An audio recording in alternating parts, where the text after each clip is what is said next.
Working Cows Podcast, episode 347. This episode is brought to you by the South Dakota Grasslands Initiative.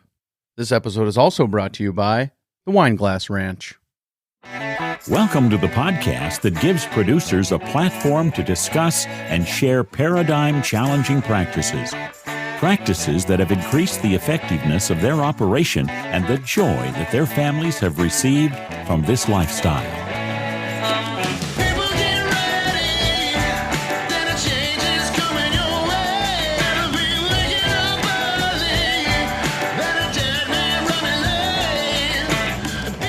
Howdy, everybody. This is Clay Connery, host of the Working Cows Podcast, recorded exclusively in the Understanding Ag Studios. And this episode is brought to you by the South Dakota Grasslands Initiative. Where would South Dakota's beloved cattle, pheasants, ducks, and other wildlife be without the grasslands? How would grassland loss affect your neighbors, local community, and the economy? We want to work with you to ensure the heritage of the Great Plains grasslands is everlasting. The South Dakota Grasslands Initiative asks you to join us for the South Dakota Grasslands Summit, taking place in Oklahoma, South Dakota, March 18th and 19th. Speakers will address the status of South Dakota's grasslands in relation to ecology, economics, market forces, and social value, sharing both threats and opportunities that exist. Learn how you can be a part of the solution to keep South Dakota grasslands and grassland heritage thriving. For more information, go to www.sdgrassinitiative.org/summit and join us March 18th and 19th, 2024 in Oklahoma, South Dakota for the 2024 South Dakota Grassland Summit. Very excited to be joined today by Dr. Shawn Baker. Many of you may know who Dr. Baker is, but among other things, he is the author of The Carnivore Diet, and he's very active on social media, and recently on his social media accounts, he's been talking about how do we win the war on food. And so today we're going to talk to him about how do beef producers, how do people who raise beef help win the war on food, and then we're also going to talk about the nuts and bolts of the carnivore diet and some other things along the way. So really looking forward to this conversation. Dr. Baker, thanks for joining me today on the Working Cows Podcast. Thank you. Appreciate it. The way you said the Working Cows Podcast. Yes, sir. Yep. Yeah, we want to put our cows to work for us. We don't want to be out there working for them necessarily. And then we want to work them in a low stress way so that they're healthier and better animals. And we want to work them from a financial perspective too. This is a business, right? We don't want to do it as a lifestyle and squeak by financially. We want to thrive, and so those are kind of some of the ways I mean working cows when I say it. So, but yeah, well, hopefully you can make that happen. That's awesome. Yeah, and what piqued my interest was some of the recent posts that you've been making on social media, specifically X or Twitter or whatever it's called this week, on the war on food. And can you define that term for me? Can you tell me a little bit about what you mean by the war on food? Well, I mean, I think our food system has slowly gotten worse and worse. I mean, we produce more food, and technology has allowed us to rapidly disseminate a whole bunch of food to people. Unfortunately, the quality of that food has suffered tremendously. I don't know as a consequence of it, but it just has. And I think that has been very profitable. That model has been very profitable. And, we've got people, some people call it like fiat food, where you can just basically, almost like we can just print money, where we can just print this cheap food, so to speak.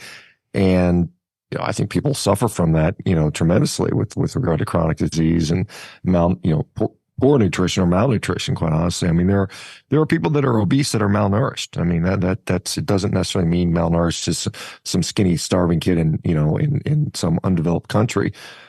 We have malnourished right in front of our eyes, and often in the form of obesity.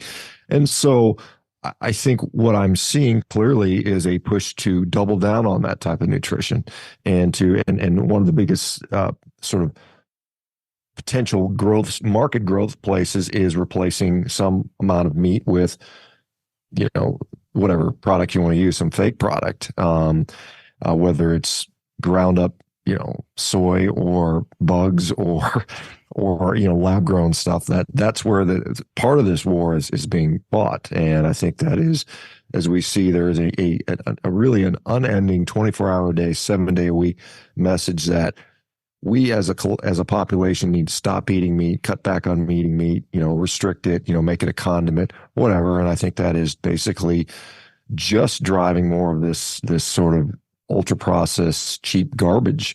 I call it human pet food, human pet chow, whatever you want to call it.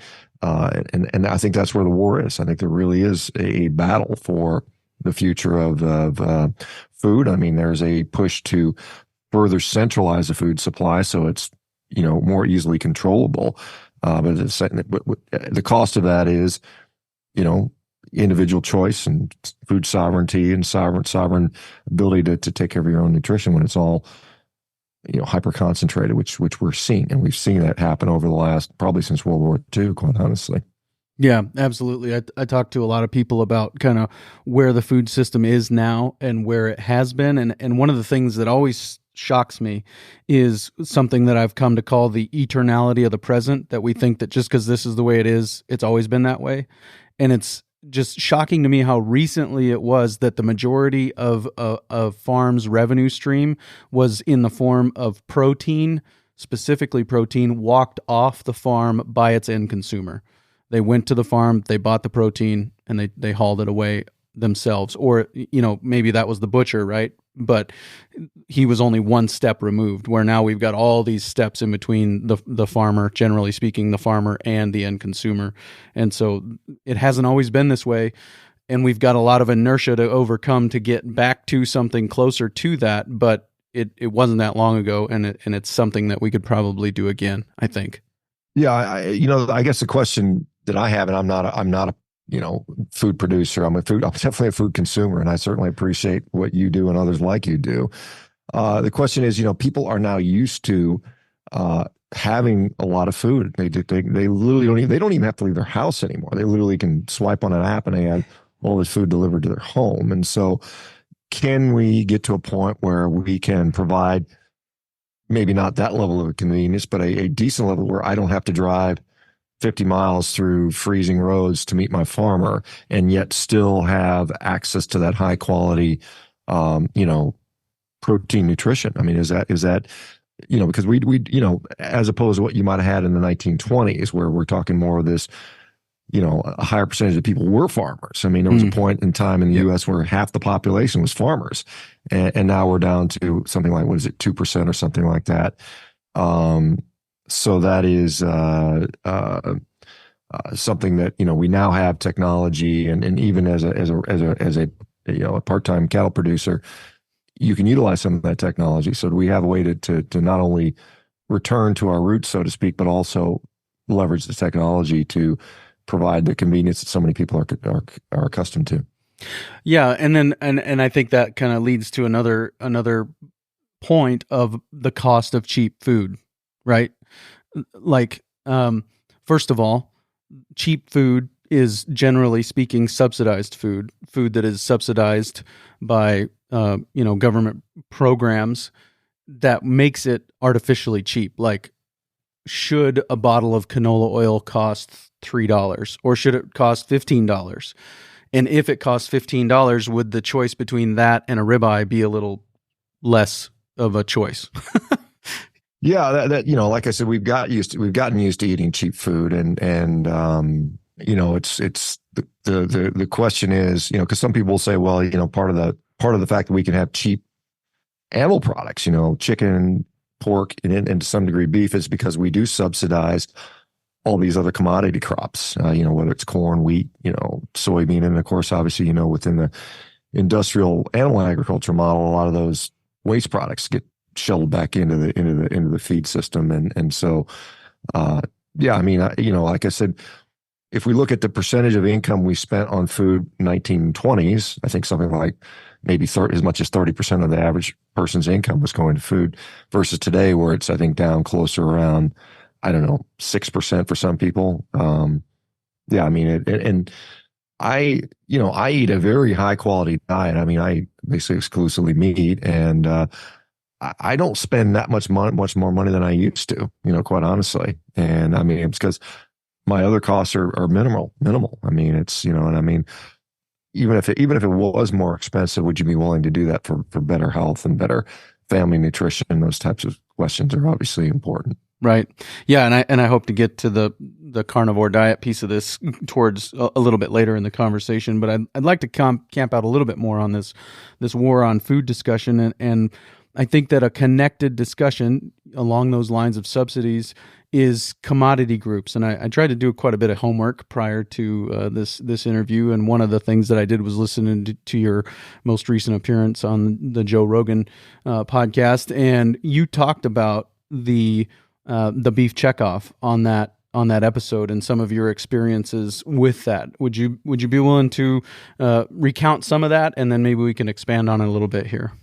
Yeah, and I mean, I've been obviously a huge proponent of beef in particular. And I think it is a incredible, not only just a small part of a healthy diet, but it is a incredibly super powerful, healing, nourishing food. I've seen tens of thousands of people now have used, largely meat-based diets to reverse all sorts of diseases.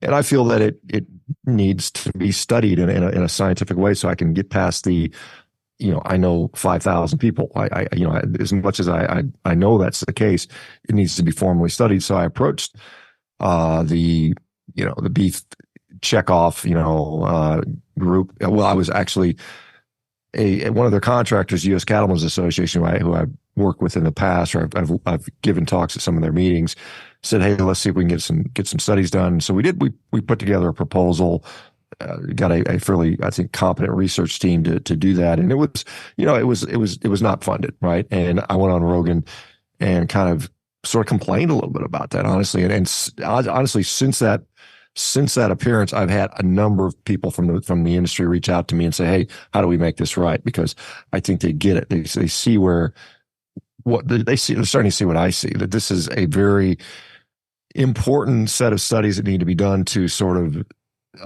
unvilify meat, because meat is being unfairly vilified in the media by many people that have a lot to gain financially from the vilification of meat. And so I think this is the optimal and ideal way to do that. You show some people, if somebody goes on a study where they basically eat nothing but meat and the outcome is extremely good, it makes a hard argument to say that beef is now causing these diseases, particularly if it's curing those diseases. One of the things that's constrained by the beef checkoff, and all the checkoffs fall under the USDA, and the USDA wants to promote all of those equally. And so you cannot say, eat beef, don't eat chicken, because chicken's not as good as beef. That is verboten. You're not allowed to say that if you get checkoff money. So you have to figure out, how do you do research that promotes your product yet doesn't in any way denigrate any other product. And I think that's just the way it is. That's just the way the USDA operates. And I would argue that perhaps USDA has got some problems in what they do, because you look at say, I'm sure there's a corn checkoff and a soybean checkoff and a rice checkoff and a wheat checkoff, and where do those products all end up? Mostly in these ultra processed foods. I mean, there's not too many people that are eating. I mean, most of the corn consumption in this country is not meat or corn on the cob. It's corn syrup, cornstarch, ethanol, all the processed Doritos. Foods that contain that stuff in there, right? Doritos and things like that. So when you start vilifying those foods and say, hey, these ultra processed foods are actually damaging us, what does that do to these commodities? And what's going to hurt them, obviously. So again, you see the USDA actually pumping out studies saying that ultra processed food is okay. It's fine. We can do a diet of 91% processed food, ultra processed food, and still call it quote unquote healthy by our USDA standards. And I think clearly that's just kind of nonsense in my view. So yeah, I mean, that's kind of been my experience. I think, thankfully recently, and we talked off camera, there are a number of cattle groups in South Dakota and perhaps the legislature in South Dakota are going to help fund some of these studies. And I did had a discussion last week, the Cattlemen's Beef Board, which administers the checkoff, and they seem to say, okay, we seem to get it now. And so, I mean, unfortunately, I had to go on Rogan and complain to get the response, but at the end of the day, it seems to be maybe turning out in the way that I think it should go. Right. Yep. No, and I appreciate that, and I think that is, unfortunately part of the way that the world works. But ultimately, those groups need to serve the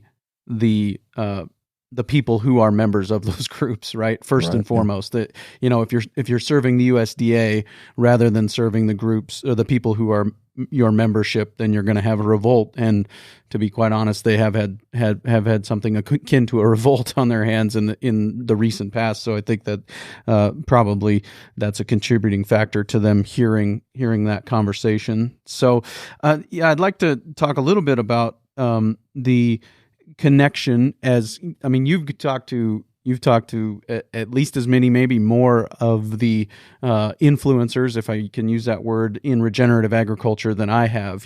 Greg Judy, Joel Salatin, Will Harris, Alan Williams. I'm probably forgetting some of the ones that you've talked to. Gabe Brown. I've talked to most of the people that have been sort of, Alan Savory. I've talked to him. Right. Yeah. So I've talked to probably, gosh, I can't even tell you how many regenerative folks I've talked to, but yeah, right, definitely. I'm a big believer in that, and I think it's something that it would be very nice, even if we have a hybrid system, even if you're a cow-calf. I mean, hell, and you still feed into the feedlots. I mean, you can still regenerate your pasture with those animals. So I mean, I think there's room for compromise. It doesn't have to be a all or nothing. And the thing that the thing that kind of sort of is a little frustrating to me is, you see this sort of all or nothing fratricide type of thing. Well, I'm a regenerative guy, and these other guys are completely evil, and I don't see it that way. I mean, when I look at it from my perspective as a user, as a physician that's healing people, I mean, beef is beef, and I mean, again, there's difference in the nutritional qualities, obviously difference on the impact on the land. I do think we should really support sustainability and biodiversity and what regenerative agriculture brings. And I hope the incentives are produced that, through the Farm Bill or whatever, that show that, hey, we can support these guys, so more guys will be willing to do it. Because a lot of people, my understanding, a lot of people that go from this commercial model to the regenerative model, they don't know if they're going to make it. They may go bankrupt, they may lose the farm, and they don't want to do that. And if there was some level of, safety net that would say, hey, we're going to support you and fund you guys a little bit, that would be in my view, a good thing. And I think talking to guys like Alan Williams, if we could convert 40%, right now it's what, 2%, 3%, 40% to this sort of system, which I think the landscape would support, then we would have a tremendously, you would see the tremendous value that cattle ranching brings, or bison ranching, or any animal. I mean, you can run a lot of animals in this way. Right. Yep. Absolutely. And so, from all of those conversations, and then also connected to your just your pedigree as a physician, have you been able to pick up on some connection or some important connection between soil health and human health and some of those things?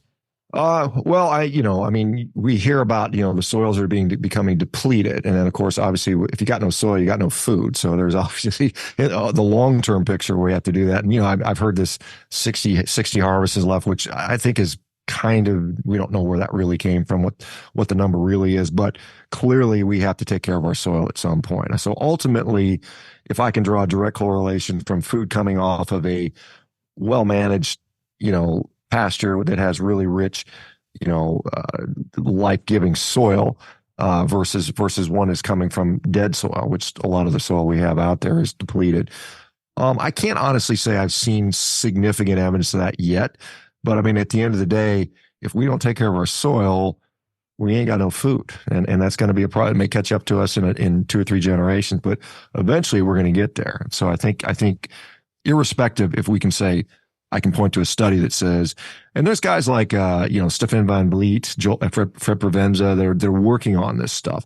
And, I'm a person who's, once that data is out there, and if it shows, hey, there is a significant benefit, then I'm going to be the first guy talking about that. But right now I don't have a study that I can point to, at least in humans, where I can say, patient A ate food that came from regenerative agriculture and they had this level of better health versus patient B that didn't do that. So I have to be honest, with the people I talk to, but like I said, from the soil health side, from the environmental side, from the biodiversity side, totally on board. And I encourage people that have an interest in that to also support that. And I think I talked to Will Harris the other day, and he's got his new book out, and I interviewed him, and I was a little bit disappointed that he was almost a little bit negative on regenerative agriculture. I was saying, Will, what do you think the outlook is? And he goes, honestly, I don't know that it's getting better. And I again, I don't know. I mean, I'm not in that space, at least not directly. So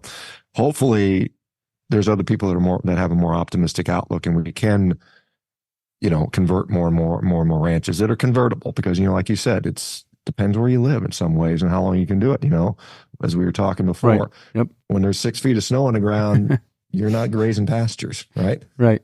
Yep. And there's ways, it does definitely depend. Your implementation of the principles is going to depend wildly on your zip code for sure. So, so maybe the connection there is that, red meat is very important, and we don't know yet how important regeneratively raised red meat is. Like, we can't really differentiate regeneratively raised red meat as far as human health is concerned from regular conventionally raised red meat. Is that at least what we've been tracking so far, right? Yep. And I mean, again, if we know what to look for, perhaps, and it's like, I mean, pesticide residues, herbicide residues, plastics getting into our food system. Does regeneratively raised animals that may not be exposed to any of that, is that going to be an issue? And, maybe it might be more subtle than we think. It's not like, if I eat a hamburger that's, done in a feedlot, I'm going to drop dead of a heart attack, versus if I eat one from one of your pastures, I'm not. We're not seeing that signal, but it could be, given we get people that are willing to fund these studies, because, again, if there's no interest in funding those and there's no money to fund those, it's hard to answer those questions. And like I said, I'm trying my best to get at least the basic studies going. And then once I think we can start talk about, studying things like carnivore diets or animal-based diets, and get that to be more mainstream, then we'll be able to answer a lot more of these questions, I think. Sure.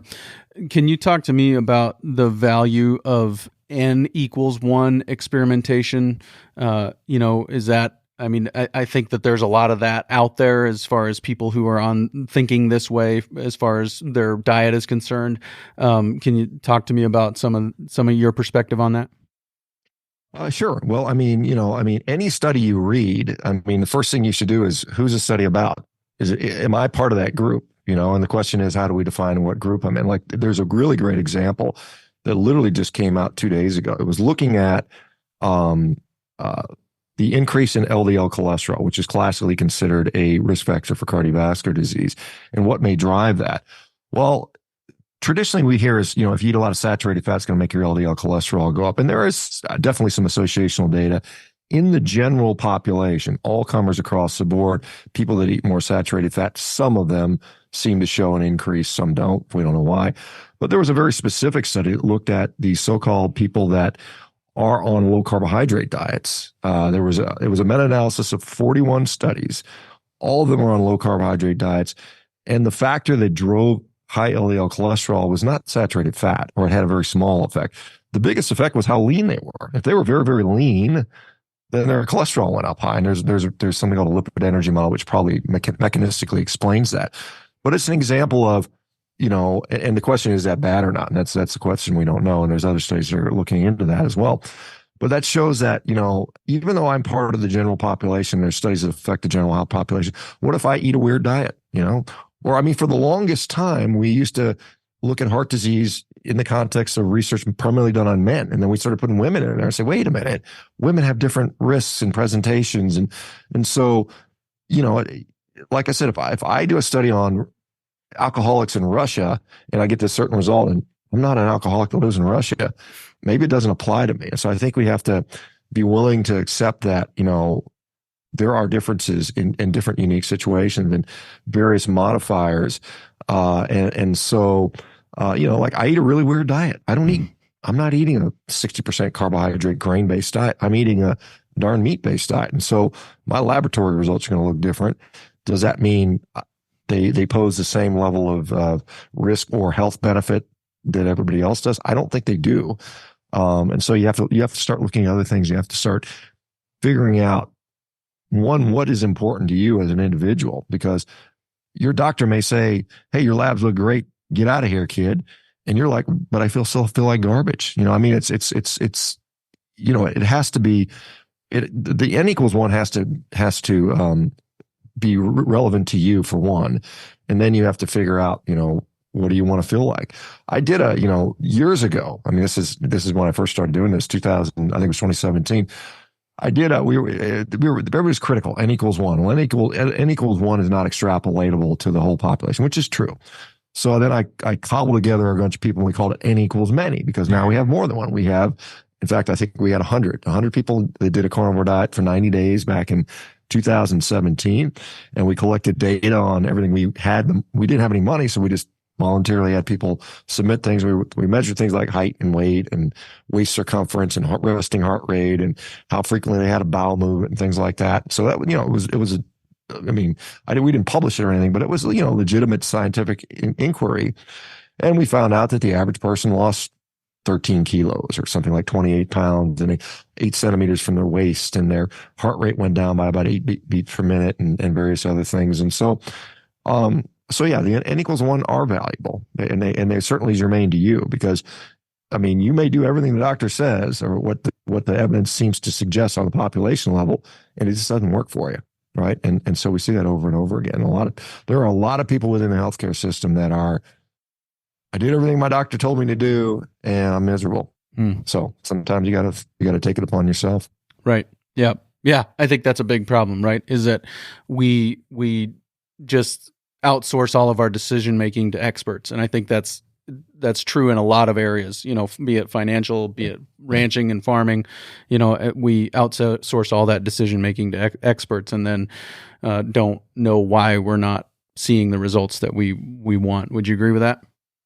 No, absolutely. And, like I said, who's the expert in you, though? Right. You are the expert in you. So, like I said, if it comes to some complicated, air conditioning problem at my house, I'm gonna ask somebody else that's got more experience than me, and most of the time you do pretty good with that. But there's sometimes they make things worse sometimes. And so right. we have to realize, there's nothing wrong with listening to experts, but I don't know who was it, Reagan, that said this: trust but verify. Mm-hmm. You can say, hey, I'll listen to you, but verify that you're getting the result you think you're supposed to be getting. If you don't, find another expert or do your own sort of examination, do your own objective, critical evaluation of what's going on. Let's take a quick break and hear a word from our sponsor today, Wineglass Ranch. Cattlemen, mark your calendars for Wednesday, April 10th, 2024, your opportunity to get your hands on some low-input foraging experts from the Wineglass Ranch.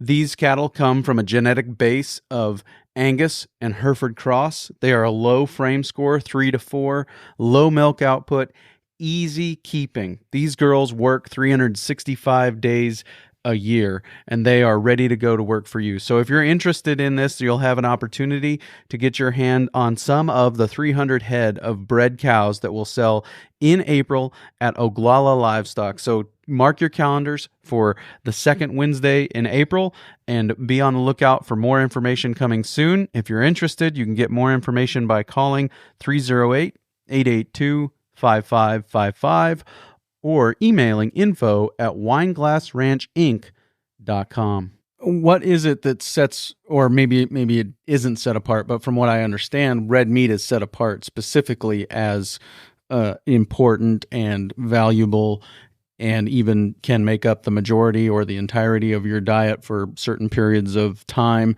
What is it about red meat that sets it apart? Well, it just is what it is. This is observation of thousands and thousands of people. And I get people that say, can I do it all with chicken? I say, you can try. And I've not yet to see somebody be successful with that. So, this is what most people find success is, including red meat, and oftentimes a lot of red meat in the diet is sustainable, particularly if you're in this very low carb or zero carb situation. When I think about the sort of the biological plausibility of that, and I mean, again, this goes into depending on what you believe about how humans got here. But at some point we were hunting, at some point we had, we have high powered, rifles. There was a period of time we didn't have those things, right? Mm-hmm. And at some point we were using spears, at least we believe to. And when you think about how efficient would it be to hunt birds with a spear, and how much food could you get, you probably couldn't get very much. You spent a lot of time chasing chickeners around with, not that even chickens were even around, maybe, I don't know, maybe, but I mean, it's hard to get food that way. Mm-hmm. What's not hard is you kill a big old animal, you kill a buffalo, you kill an elephant. Like we clearly have eaten a lot of elephants throughout time. So that is probably what we preference to do, because I mean, humans try to, they try to make things easier on themselves. That's one of the hallmarks of being human. That's why I invented tools, right? I mean, it was like when are we going to use a wheel? When are we going to use a lever? It's like, we use the things that make the most sense, and it makes the most sense from a optimal foraging strategy, from a hunting strategy, to kill a big animal. And initially, things like elephants, they don't really run away from humans. I mean, they're not scared of humans because they look at you and they're like, I outweigh you by 50 times or whatever. Yeah. It's like me being scared of a mouse. I mean, some people are scared of mice, but I mean, the mouse is not seriously going to do damage to me. But if the mouse, suddenly pulled out a bow and arrow and shot me, that's a different story, right? So I mean, it's I think that's where it comes from. But I mean, as far as what's different between beef and say chicken or something like that, well, I mean, you can it's higher in heme iron, it's higher in other things that are nutritionally beneficial. So I mean, there's and the other thing is, we've gotten this is partly in the fault of the USDA, is we've been brainwashed, in my view, to be afraid of fat. Lean meat, have you some bottom round, and those ribeyes are once a year type of celebrate, have it on your birthday, but don't eat that fat because it's going to kill you. It's going to clog your arteries. So I think, because red meat, it's easy to do a low fat diet on chicken, particularly if you eat a bunch of chicken breast, because there's very little fat in there. It's harder to do that with red meat. I mean, honestly, even leaner cuts of red meat still have a reasonable amount of fat in there. And I would argue because we need it. I mean, fat is, necessary. I mean, it's incredibly, you get down to around 20% of your calories from fat or below, 20% of your calories from fat or below that, you seriously start running into problems. And, like I said, I eat a lot of ribeye steaks, and that's, I'm looking at probably 65, maybe 70% of my calories are coming from fat in that situation, and then about half of that, or slightly under half of that, is saturated fat. So, I mean, I probably 30% of my calories come from saturated fat, which is 3 times the USDA sort of recommendations. I should be dropping dead of a heart attack, man. I've been doing this for 8 years. I mean, literally in 8 years, I've eaten probably, without exaggeration, close to 10,000 steaks, which is a lot of food. I'm a big guy. And not only am I not dropping dead of heart attacks, but I'm literally breaking world records. I just broke an American record 2 weeks ago, in a very, very challenging, cardiovascularly challenging sport. And I likely will break a few more of them, knock on wood here, over the next coming month or two. So I experimented with a keto diet a few years ago for about 60 days or so, just to beat a friend of mine in a weight loss challenge, because he was on the Whole30 diet and I wanted to prove him wrong. Well, did you prove him wrong? Yes, I did. I won. Okay. So, but anyways, and in the time that I was doing that, the research that I was doing and the reading I was doing, the way that I just want you to correct me if I'm wrong in my understanding of this. And the way that I came to understand it was that your body will burn carbohydrates for energy if it has them available, but you can, over time, switch yourself over to burning fat for energy. And the reason why saturated fat isn't a problem in that scenario is because it's being burned as energy, where if you're on a primarily carb-based diet, you're burning that for energy, and the body is storing saturated fats in places that aren't good for saturated fats to be stored. Is that anywhere in the ballpark Well, of? I think the way we look at it is, everything we eat pretty much runs through our liver first, right? So, and what does our liver do? Well, it takes, it sort of rearranges things. And so a lot of the fat that ends up in our circulatory system is through a process called de novo lipogenesis. And so that, those fats come from carbon atoms. And where we get the carbon atoms, we get them from fats, proteins, and carbs. And so it really comes down to overconsumption. If we're looking at storing fat, when we overconsume foods, we tend to store fat. Now, what is the nice thing about fat in some case, or particularly meat or ketogenic type diets, is very often they lead to a more profound sense of satiety for many people, depending on how they do it. Meat-based diets are excellent at that. And so we have this relatively new class of drugs, certainly as they've been using for weight loss, GLP-1 receptor agonists, these Ozempics and the other trade names similar to that. And really, I mean, the food actually does that too. I mean, those GLP-1s, these incretin hormones, are supposed to work in response to food. And a steak is a great example. When I eat a big old steak, my GLP-1 receptor agonists are being stimulated, right? Through GLP-1 secretion in the L cells and in what's called the ileum, the distal part of our small intestine. And that's normal. That's how it's supposed to happen. I mean, and what it does is it slows down digestion. So when you eat a big old steak, digestion is intentionally slowed down so you can extract all that nutrition out of there. And then meat is completely digested in your stomach. I mean, not in your stomach, in your intestine, right? And because you hear about this, meat's rotting in your guts for days. That's totally false. There's, the biggest thing I would say, for anybody who's ever gone to the toilet, and most of us have done that, and you looked in the toilet, you've never, ever, ever seen a piece of meat sitting there undigested. It just never. You might see some vegetables or, things like that, because meat is well digested by our own digestive system. We don't even need a microbiome to digest meat. We're just literally set up for that. But as far as, so the satiety aspect is really, I think what's really the major driver here. And, how the fuel is partitioned. I mean, we're always burning a blend. I mean, we're never like 100% glucose. We're never 100% free fatty acids or ketones or lactate or whatever. It's always some sort of a blend. And you are right. Over a period of time, a couple of weeks, 3 weeks, something like that, our body shifts its machinery around. A little more enzymes that are relevant to, our metabolic pathways that are relevant to fat, oxidation or preference, and maybe less for glucose metabolism. And so that does occur. There's it's just like we shift. We change the fuel blend a little bit, but it's never, like I said, you're never on zero glucose because you'd be dead. You've always got some. Even somebody, and I've never eaten, not never. I mean, I've not eaten any significant carbs for, now 8 years. And I mean, I'm wearing a CGM, and right now my blood glucose is at 80. So it's not zero. I'm still have it. I'm still utilizing it. I still have access to it. And when I really get like training real hard, my liver will dump some more into my blood. We have this capacity of our liver to 15x our glucose supply within seconds. That's just how flexible we are. But yeah, I mean, I think it's a lot of it's satiety based. And when you deplete your glycogen reserves a little bit by going low carb, it does change the fuel flow, so to speak. And that's why we see, for lean people, more fat being trafficked in the blood, and if it's being trafficked in the blood, it's being used by your muscles and your brain and all the other tissues in the body. Right.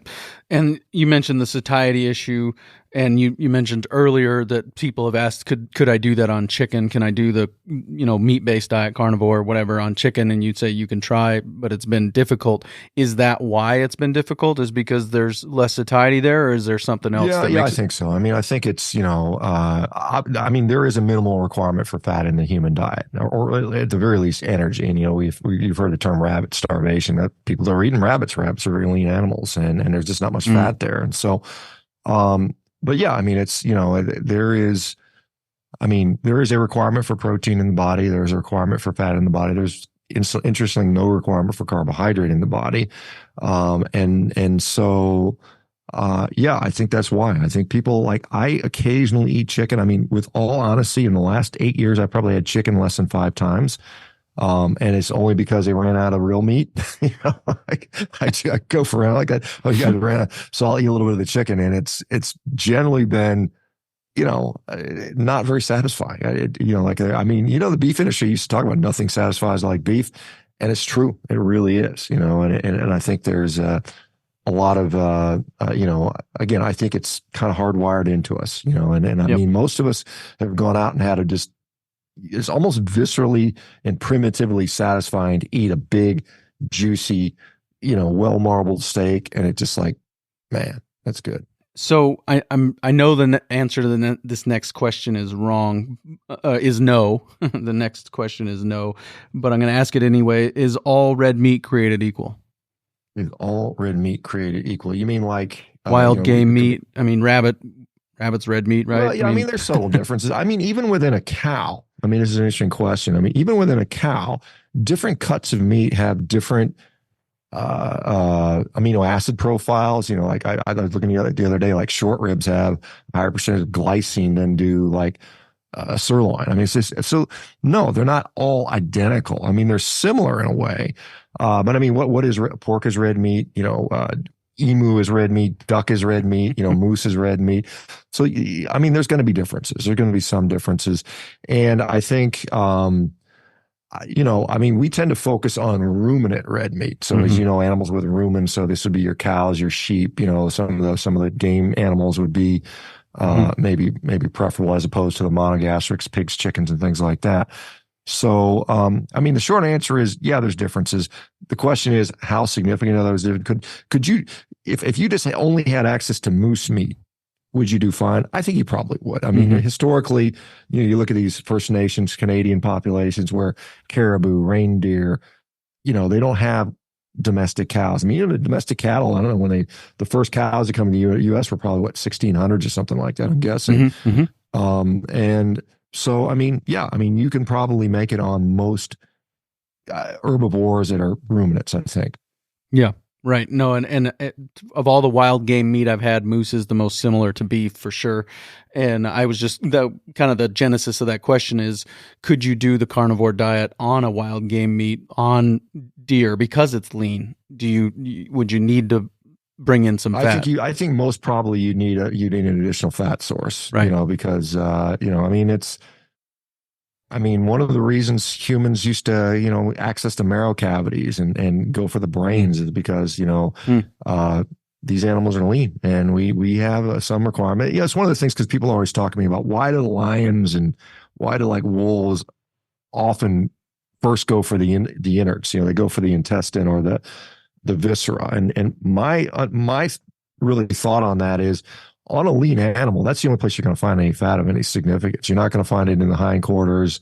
You're not going to find it in the legs. You're not going to find it, anybody who's hunted, that's when you cut an antelope open, you see fat around the intestines, maybe around the kidneys a little bit, around the, perinephric fat, pericardial fat. That's what they're trying. I think that's what they're trying to do, trying to get their fat requirements in there. And I've seen it's kind of funny. You see these, these survival shows where guys are, living in the wilds of Alaska and they kill an animal and then you see other animals stealing their fat. They go in there and, they separate the animals actually steal their fat because I think they know that there is a minimal fat requirement even for animals. I think it's lower than humans, by the way. It's interesting, like when dogs are allowed to self-select a diet, it's much higher in protein and lower in fat than would be ideal for a human, I believe. And I think it's primarily because dogs have smaller brains. I mean, we have a really, our brain is, 2% of our mass, but takes up about 20% of our energy. Our brain is incredibly energy needy. And that's why humans are literally the fattest, like upright primates in the world. I mean, we are. And it's because we want this reserve. We want this little reserve bit of energy. So our brain doesn't shut off. So it's, so fat is important, for sure. Right. I'd like to talk to you about the carnivore nuts and bolts, but I want to ask you a somewhat humorous question first. And that is, what population of people in the world do you think likes you the least? The pharmaceutical industry or the vegans? I think probably because the pharmaceutical industry probably doesn't know who I am yet. I probably haven't. I have not been annoying enough because the pharmaceutical execs are sitting on top of multi-billion-dollar companies, and to me, I'm like some little fly buzzing around. I think the vegans are particularly galled by me. One, because, I make fun of them sometimes, and it's, not. I mean, I don't really care if someone's vegan, and I don't. I have no qualms in saying go do vegan if you want to do vegan. What I have problems with is when vegans constantly, you're a murderer, you're a rapist, you're an animal abuser, how dare you, all this stuff, and then they put out a lot of sort of information that's either partially untrue or flat out lies, and I'm often trying to provide different perspective from that. And so I mean, they when I went on Joe Rogan's podcast the first time, back in 2017, I was just sitting there, hey, Joe, I'm just telling people how to eat meat. And then immediately, I mean, I was inundated with vegan attack videos. Like, what? I'm just out here trying to tell people I'm eating meat, and I saw some people get healthy. So all of a sudden, I'm public enemy number one. I'm like likened to Adolf Hitler, and I'm just like, come on, man, this is crazy. So now it's just kind of for almost for fun. It's just like, it's social media, it's for clicks, it's for humor. But at the end of the day, I'm trying to get more people exposed to the message I have, which is stop eating the garbage, the human pet food, and no, meat is not killing you. Meat is a health food. And so that's ultimately what I'm trying to do here. Now, as we, our company Rivero, which we just launched, is going to be an alternative to the kind of big pharma medical model. As we get more and more successful, which undoubtedly we will, we may start to get on their radar, and then and unfortunately they have a lot of influence and power, and we'll see what happens with that. But it's a fight that I think is worth having, and I think it's something that needs to be done, quite honestly. Yeah. How does big pharma sleep at night? On piles of cash. That's how. Yeah, sure. No, I'm just shredded $100 bills. Because they don't have nothing else to do with it. Yeah. Yeah. So yeah, how bad of an idea is it to have the same people who are conducting these studies being funded by these companies? That seems like a pretty serious conflict of interest to me.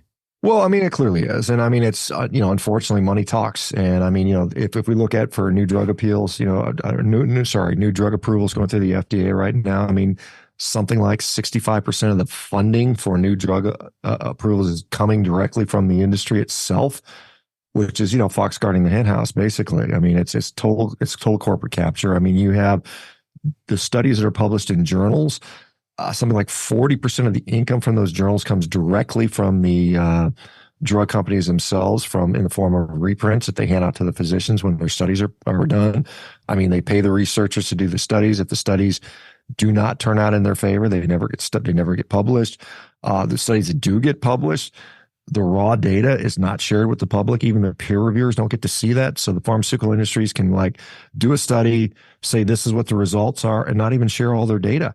And it gets published in the journal because they depend on their money can't say anything about it. So it makes you skeptical, as to, most drugs, at conception, if they are not believed to be a $1 billion drug, they're not even developed. They're like, if we can't make $1 billion on this drug, don't even bother. So obviously they're beholden to their shareholders. I mean, they are a company, they're a business. By law, they literally have to make money for their shareholders. And if it happens to make somebody better, I guess good. If it happens to make somebody sick, we'll pay our slap on the wrist fine and keep moving on. And that's happened over and over again. I mean, you see these multi-billion-dollar fines being paid out. I mean, that sounds like a lot of money, but it's a drop in a bucket for these guys. When you made $100 billion on a drug and they make you pay a $2 billion fine, it's like, okay, hurt me more, Right. No one goes to jail, and like Vioxx, 100,000 people dead. Oh, well. What did that cost? $4 billion. I don't know. What's the price of human life? Yeah, priceless. My opportunity cost, when I start to look at something and is this something I want to do, like the 5-figure opportunity cost or the 4-figure opportunity cost starts to think, maybe I should think harder about that. But theirs is more like 7 figures or 10 figures or whatever. It's just a totally different world. Yeah, 10 figures minimum. Yeah. So let's talk a little bit about the nuts and bolts of the carnivore diet. And I think where I'd like to start is, in your mind, who is it for? Well, I think it's for anybody that's unhappy with their health, quite honestly. I mean, if you're happy where you are health wise and you're objectively doing good, hey, just keep doing what you're doing. I mean, it isn't, I've never been like every human on the planet needs to do this or this is the only way to get healthy, because it's not. But I think it is a tool. I consider it a therapeutic tool. I think it is, for most people, it's going to be a time limited thing. Maybe you'll do it for 3 months, 6 months, a year, or something like that. And then you will transition into something hopefully still healthy. But I mean, in particular, people who suffer with food addiction, which I think there's a lot more people that are out there than we realize. I mean, studies actually indicate about 14% of the population has some degree of food addiction. And it's, often to these ultra processed foods. Maybe they're sugary foods, maybe they're, salty foods or whatever, but it does occur. And in those patients, just like you would not treat an alcoholic with, hey, just go out and drink on the weekends. I mean, that's not going to work, right? Or a heroin addict, hey, just shoot up once a week and you're good. So I think those people that need really, really high level elimination, abstinence type situation, that works pretty well. It looks quite amazingly well. In fact, it's interesting. A lot of people that do a carnivore diet that also have the comorbidity of things like alcoholism or smoking, or often find they're able to give those things up too at the same time, because I think some of the same brain issues are going on with how we respond to food. People with autoimmune diseases, I mean, I think autoimmune diseases, I mean, there's more and more evidence showing that actually does start in the gut. And what affects the gut the most is our diet. I mean, I think that's pretty clear. It should be obvious to most people, even though there are physicians out there that, like, it amazes me. They're gastroenterologists that will tell me that inflammatory bowel disease, Crohn's disease, ulcerative colitis have nothing to do with diet. And I'm like, I literally see people every day literally reversing those diseases by changing their diet. And you're telling me it has nothing to do with it, which is kind of insane. So gut issues in specific, but autoimmune disease, whether it's psoriasis, rheumatoid arthritis, myasthenia gravis. I just seen some people with that the other day, multiple sclerosis. Those are all things that I think can benefit from this diet. Certainly obesity, it's like you mentioned with the, like the ketogenic diet's another low carb diet that often is successful for a certain segment of the population. Diabetes is a good one. We see really good, resolution of diabetes, normalization of blood glucose, being able to come off all meds. In fact, the 2021 Harvard study that was done on the carnivore diet showed like 92% of the type 2 diabetics coming off insulin completely, which is, I mean, it's really unheard of. I mean, there's no other intervention that has that much power. Now, again, full transparency, it was a subjectively reported study, and so there's self-selection bias, and so it's not the same as an intervention trial, but nonetheless, it's been very good with diabetes. And so I think that's, I think chronic pain, a lot of people that have pain and arthritis do really well with this. So there's a wide range of things that it does seem. Now, mental health is another one. I mean, people with depression, I mean, gosh, they do better when they feed themselves better. So I think, I mean, if you, I guess the easier thing would say who doesn't need to do it or shouldn't try it. If you're healthy and happy where you are, I don't see a reason to do it. I wouldn't. I mean, there's no reason. I wouldn't have changed unless I wanted to change something about my health. That's the only reason I did it. And, or, a diet in general. But yeah, I mean, I think that safely covers most people. Yeah. But I mean, like, as far as who it's not for, you as like high cholesterol people that have some of those risk factors, you wouldn't say that's the reason not to do this. Get that in check first before you go on this. There's additional considerations for certain people, like somebody who doesn't have a gallbladder.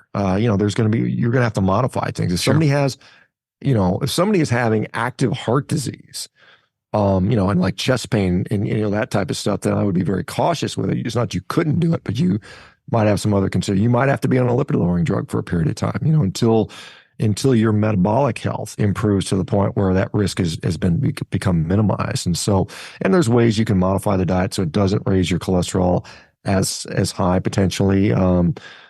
So yeah, I mean, there are people that, I mean, there's additional sort of caveats that go with this, but it doesn't necessarily preclude anything. But just because you have high cholesterol doesn't mean you can't do this diet. Just because you had gout doesn't mean you can't do this diet. I mean, in fact, I've seen a lot of people resolve their gout by doing this.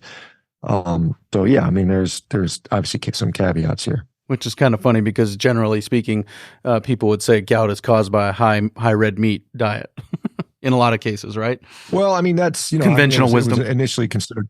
Yeah, I mean, conventionally it was considered this the rich man's diet, because when gout first appeared, 300 years ago or whenever it was only noted in the upper class, the people that were basically gorging themselves on meat, but also they had access to sugar and all this other stuff. And so really fructose and alcohol are probably bigger drivers of uric acid metabolism. But I mean, it is true. I mean, when you eat more purines, and purines are part of the DNA background. So you eat more food with more cells or more DNA, and meat just has more than plants. Not that plants have none, but they do. You tend to maybe elevate your uric acid. And if you are metabolically unhealthy at the same time, and this is the part that most people don't seem to realize, that gout is a metabolic disorder. And just because you eat a lot of meat doesn't mean that's going to be a problem for it. Now, if you have a metabolic disorder at the same time, then yes, it can sometimes exacerbate it. But at the same time, it's resolving that metabolic disease. And so what I'll sometimes see is people with gout, they may flare up initially when they go on the diet, but within a couple of weeks to a few months, it's gone. And so I just tell them, hey, take your meds, get through it like you normally would. And then as you lose weight, get leaner, improve your blood glucose, your blood pressure, your metabolic health, usually that gout will go away and stay away. And then you can eat. Because if just eating meat caused gout, I should be, I should be able to walk, right? Right. Because I eat plenty of it. Yeah. And another guy that you and I have both interviewed, and finally, I caught up to you in the number of times I've interviewed him this week. I interviewed Glenn Elzinga again, and I really appreciate the way that he talks about the food that we buy. He said it's our wellness investment. Rather than talking about a food budget, he said the food that we buy is our wellness investment. And I thought, from a guy who's selling, fairly expensive meat, right? That's a good way to market it. This is a wellness investment rather than. I mean, unfortunately, the food industry has trained us snacks. It's and you think about what goes into the buying decision of most of the populace. It's two things. What does it taste like? What does it cost? I mean, that's probably 90% of the way most people make their buying decisions. And, the food industry has trained us. I mean, here's the sales and never ending, commercials with enticing food products. And, it's peer pressure. Hey, try this, try the latest thing. Have you tried this? I mean, when you've convinced people to literally eat blue food, I mean, there's just blue. What the hell is that? It's like a blue colored Captain Crunch flavored artificial maple syrup, and people actually eat that. It's like, it just doesn't make sense anymore. So yeah, I mean, you have to market it as maybe not as food. You have to say, hey, look, this is part of your health routine. This is part of your longevity, your quality of life. This is what you're buying. You're not just buying something you shove down your gullet. That's this other garbage, and like I said, when I walk to the grocery store, I don't even consider most of it food anymore. I'm just like, that's for the zombies. The zombies can eat that stuff. I'm not eating it. Yeah. And you've used the term a couple of times here, and I hear it thrown around a lot, and I'd like to get a good definition of it. Can you define the term metabolically healthy? Yeah. So, I think really, the definition of metabolic syndrome, which is metabolic dishealth, I guess, or being unhealthy, is a collection of traditionally 5 different markers. It has to do with, body mass index and waist size, triglyceride level, HDL level, and then glycemic control. And so that's what typically goes into health. I mean, you might add underlying inflammation is part of that as well. And I think that makes up the majority of what we would consider metabolic, markers of disease. I mean, you could argue for a few other things, but that's the basis. And I think we have sort of ignored that for 30 or 40 years since, it was first described as Syndrome X by Gerald Reaven back in the 1980s, I believe. And I think if we addressed that as physicians, we would have a lot more healthy people if that was our metric, rather than hyper focusing on what your LDL cholesterol is. Because I can remember sometime when I was in the hospital and they were pushing some, vital sign campaign, and it was like, know your numbers.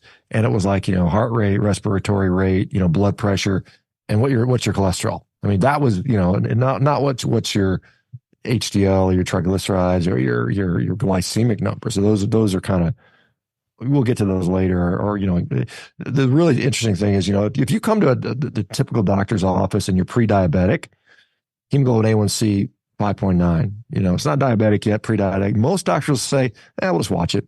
Just watch it, see what happens. That should be a 3-alarm fire, going off saying, whoa, whoa, whoa, whoa, whoa.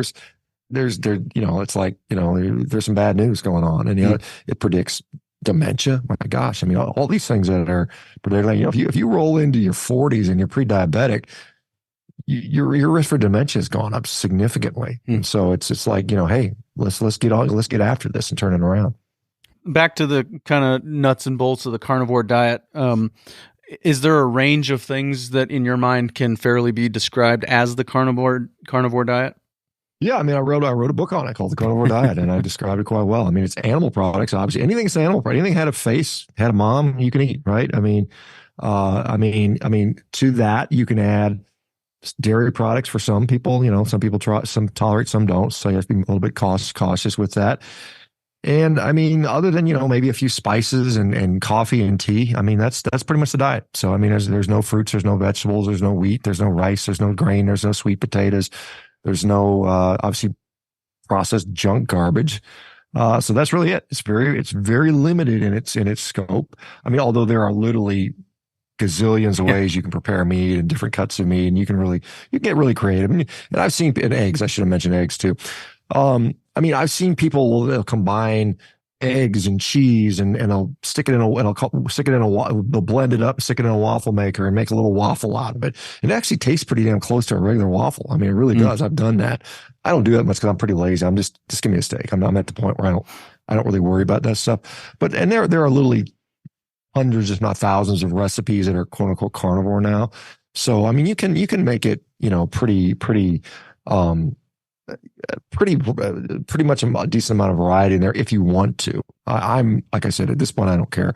But I mean, and I tell people that are transitioning, hey, you got to enjoy what you're eating, man. If I told you to sit down every day and eat a bowl of plain ground beef every day, I wouldn't do that. I would never do that. So, it might be bacon and eggs for breakfast, or bacon, egg, and cheese omelet, and a piece of fish for lunch, and some, hamburger patties with a slice of cheese on there for dinner, and a ribeye steak the next day. And, you can find variety in there. And I encourage people to do that, particularly when they're transitioning. And then they may find that, hey, maybe that cheese is just not doing me what I want it to do.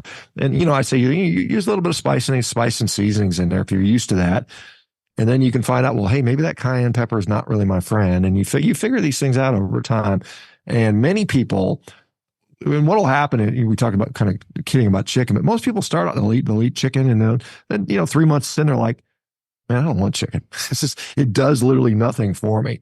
So it's funny how people just naturally evolve towards particularly beef. Maybe lamb, you can argue for some people lamb, but beef just seems where everybody kind of ends up regardless. So you can start there if you want, but it's hard because, it's like so restrictive. But if I say, hey, eat, beef, pork, chicken, fish, shellfish, have some dairy, have some cheese, have some yogurt, I think people can make that work a little bit. And then some people will still include a little bit of carbohydrate in there. It's not technically a carnivore diet in a way, but if it works, it works. I'm not here to tell you that.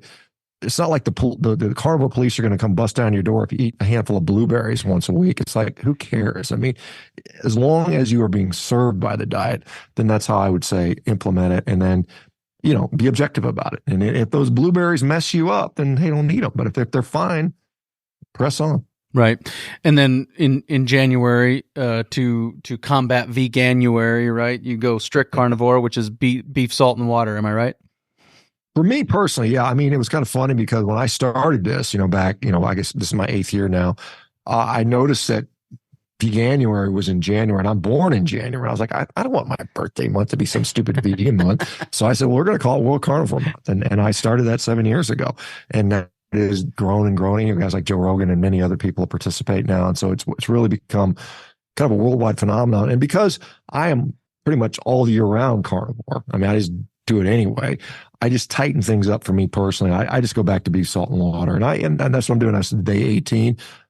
I feel like I can run through a wall right now. I feel great. I mean, I literally why don't I do this all year round? Why do I let the other stuff creep back in? But it's just, I'm human, right? Right. But I mean, literally, I think beef is a superfood. I mean, it really is. Once you adapt to it, now there's obviously adaptation things that occur, and some people don't feel good when you first do it. But man, if you're adapted to it, it's like whatever. What didn't no, it's not. It's the opposite of kryptonite for Superman. It's like that super fuel. I just feel great. So that's what I do. Yep. And then is there a process that you recommend people go through as far as getting onto the diet and getting there? Yeah, I mean, it depends on where you're starting. If you're particularly sick and you're on a lot of medications, you're on blood pressure meds and diabetes meds and antidepressants and things like that, it probably makes sense to have some supervision. It really does, because you're going to probably need to taper those meds off, and you don't want to do it in an unsupervised fashion because you could hurt yourself with that. So I think that's one caveat, and that's part of that company Rivero that we have. We have physicians that oversee all this stuff. But I mean, if you are coming from a full-on standard American high-carb diet and you want to go day one cold turkey, you may, if you're a little bit older, you might have some, or really any age, quite honestly, you might run into some pretty severe sort of withdrawal type symptoms, transition symptoms. So in those cases, it might make sense to spend, a couple of weeks, maybe a month, tapering down. Like the way I started, because I ran into this group of people 10 years ago or 9 years ago doing this crazy all meat diet. They weren't calling it the carnivore diet. They called it the zero carb diet. I thought they were nuts, man. I was like, what? You guys are nuts. All you eat is meat? That's crazy. But I eventually said, I followed them kind of and vicariously watched them get better and better and ask questions and looked at the resources they had to support that. And I said, kind of makes sense to me. And I was willing to try it because I was already low carb at the time, and I was already kind of not really scared of fat or any of that stuff. And so what I did was I just had one meal. I had steak and eggs for breakfast one morning, and I don't think I can't remember if I'd ever done that in my life. I had no toast, no juice, no piece of fruit, just steak and eggs. And I was like, that was okay. It was good. So I did that for a couple of days. I just had steak and eggs for breakfast. Then I went to 2 meals, and then I went to 3 meals. And then all of a sudden it was like, I'm going to do this for 3 days in a row. And I just kind of slowly ramped it up over a period of probably 6 months until sort of the end of 2016. And then I said, I'm going to do it for 30 days. And I announced it on my social media account. And it was much smaller than it is now, but it was still several thousand people. And I remember conducting a poll. I said, I'm doing all meat for a month. I'm surely going to die. What am I going to die? Have scurvy, have a heart attack. My colon's going to fall out. Of course, none of that happened. The end result was I was like, in the 30 days, I was like, man, I feel pretty good. And then I went back to my regular omnivorous healthy diet, and I immediately felt worse. Within 24 hours, I said, you know what? I'd rather feel good. So I went back to the all meat thing. My wife looked at me. She said, how long are you going to do this for? And I said, I don't know. Let me see if I can get to a year. And I did it for a year, and then I just kept going, and I've been going ever since. And now finally she is doing it after seeing me do this for 7.5 years. She's finally committed to go 100% because she was initially vegetarian when we first met, but she had all kinds of stomach issues, and she was starting to add fish back in. And it's been a slow, it took me 5 years to get her to eat red meat. She finally had a hamburger, and now she eats steak every day. And her diet is pretty much steak or hamburger and a little bit of cheese because she's from France, and maybe cut up a piece of an apple or something like that. That's her diet normally. And this month she's given up that apple. So progress on her front. It's kind of funny.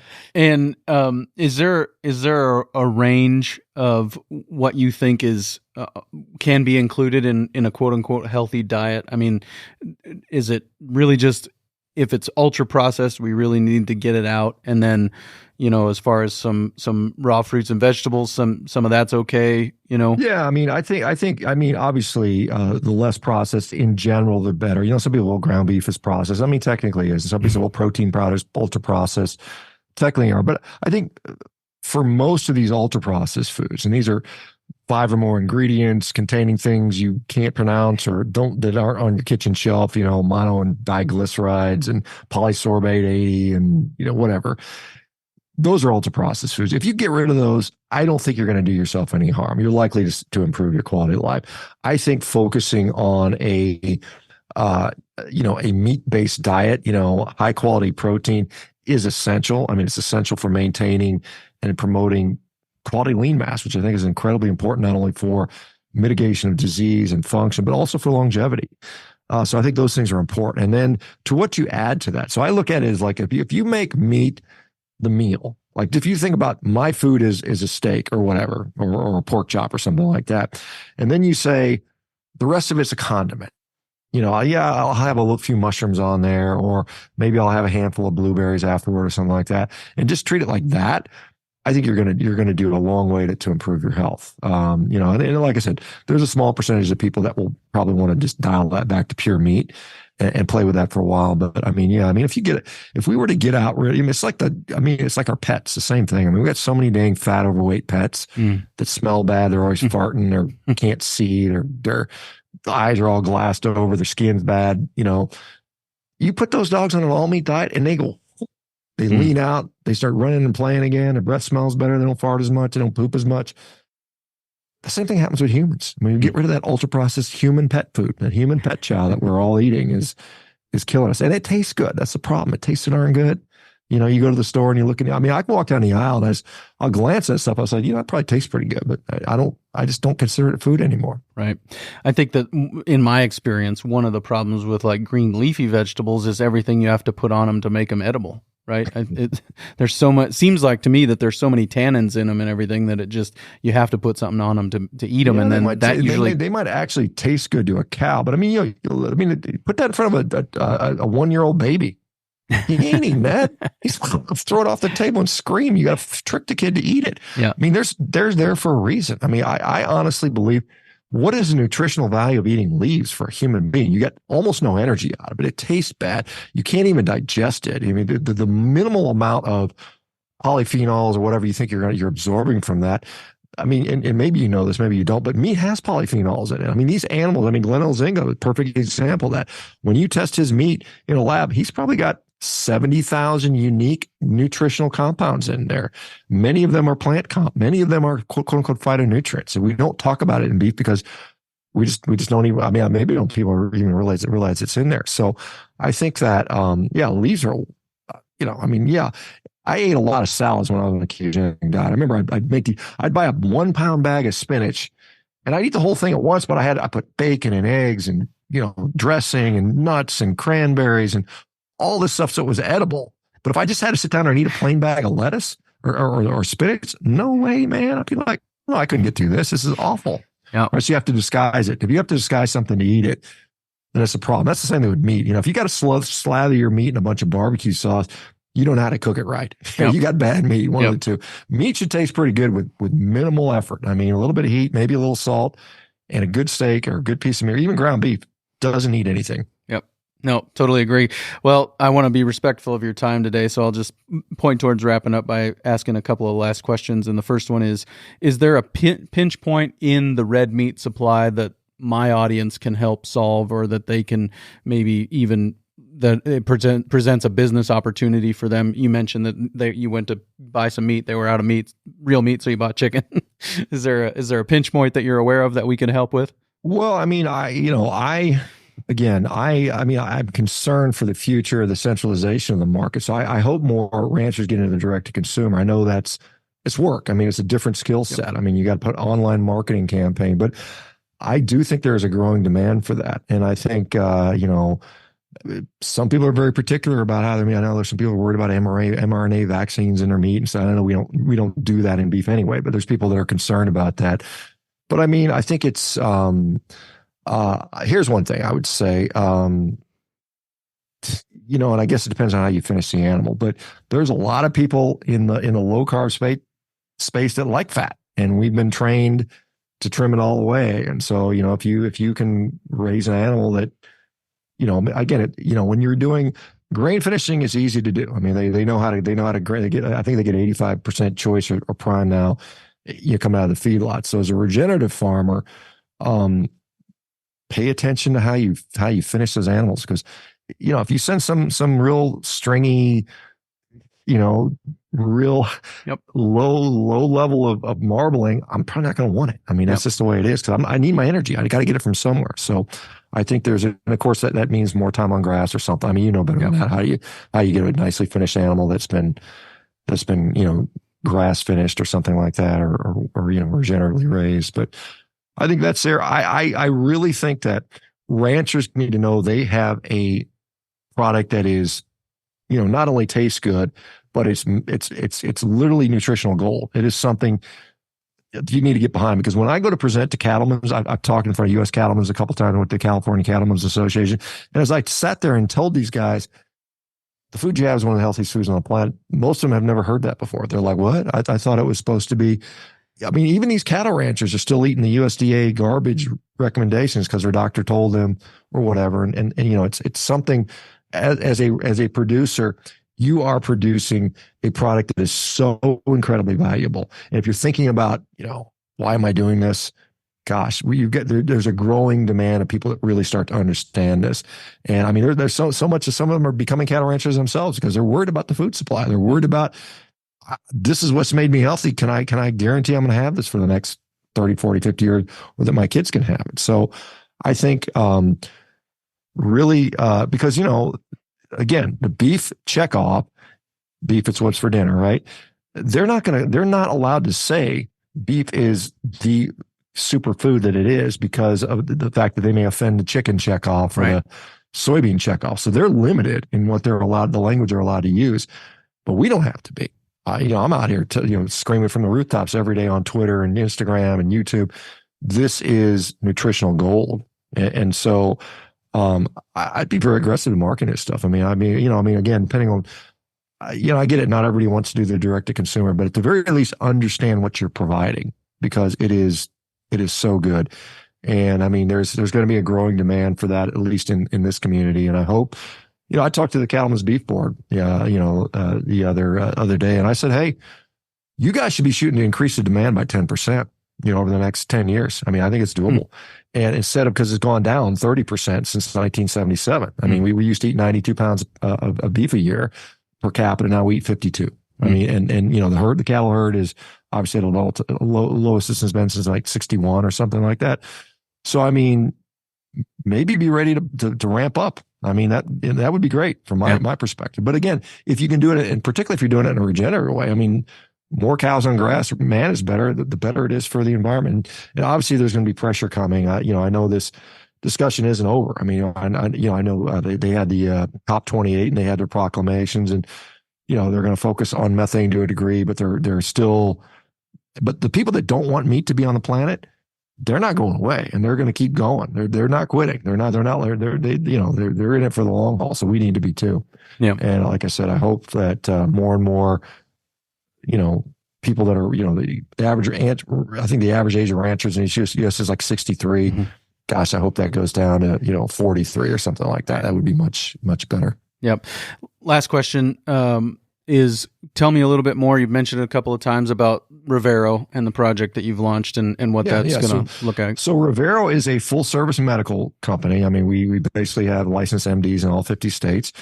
And our mission is to help people with chronic diseases, whether it's cardiometabolic diseases, diabetes, obesity, hypertension, and then autoimmune and inflammatory diseases is our current slate of things we're looking at. So any kind of autoimmune disease or inflammatory disease, we help with. So we get you into a program, we pair you with a physician, we pair you with a health coach team. We have all kinds of software that supports that. And it's, it's a subscription model. So it's, we don't take insurance yet. We hope to one day, once we, get a little bit more, patients in there, so we can approach the payers with that. But right now, I mean, it's a lot of people. If you have an interest in going on even a ketogenic diet or a low carb diet, and you go to the standard physician, they're either clueless about it, or they think it's a bad thing for you, and so they try to discourage you, and they don't support you in that. They don't know what labs to order, So at least our physicians have all been trained, a lot of them, by me, myself, and others. And we have a lot of physicians. Our physicians are really, really dialed into this stuff, and their mission is not just to give you another pill. I mean, if you just want to go to a place where it's convenient to get your pills refilled, don't go to Rivero.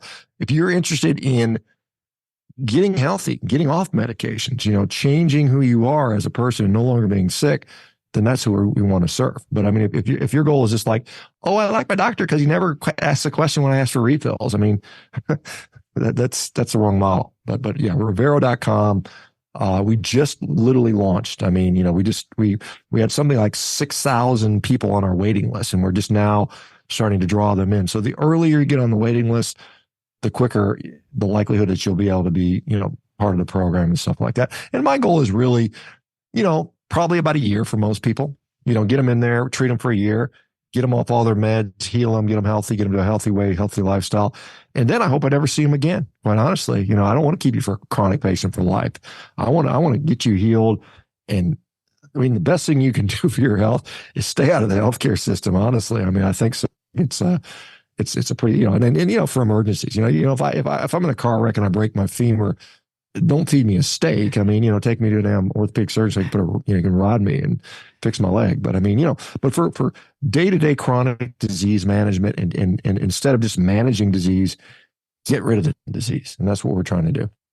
Yeah, very good. Well, Dr. Baker, again, I appreciate your time today. Thank you so much. I'll have links to Rivero and other things we talked about here in the show notes page for today, workingcows.net/347. Workingcows.net/347 is the show notes page for today, so you can go there and find some links and catch up with Dr. Baker and everything he's doing. But thanks again for your time. Clay, I appreciate it. Thank you very much. Very good stuff there with Dr. Baker. Really appreciate his perspective and the way that he articulates many of these things and the work that he is doing, and just his interest in this food system as a whole and helping people get healthy, not just keep them coming back for more medications and more treatment, but helping them get healthy. So really, really appreciate that conversation.